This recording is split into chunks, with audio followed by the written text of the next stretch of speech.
చాలా పెద్దవారు. మీరు ఎలాంటి సాగాలు ఇంట్లో చాలా ఉంటారు.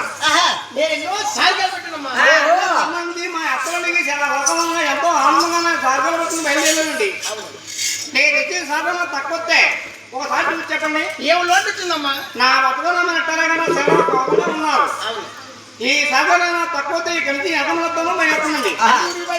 అందుకే నీ సాగోళ్ళు ఎంతుందో ఏ లోటు పట్టు నీ శక్తులమ్మా ముసలి తాత రూపం తాకి అంటే సారి కబులు ఎదుర్కొంటా వెళ్ళాడు. ఈ మంగడి వెళ్తే అక్కడ పోయిన ధర్మంత్రి గారు కానీ ఏదో మరం పెట్టాలి, ఇక్కడ నుంచే వెనక మళ్ళించాలి అని వెంకటరమణ అలా అంటున్నారు.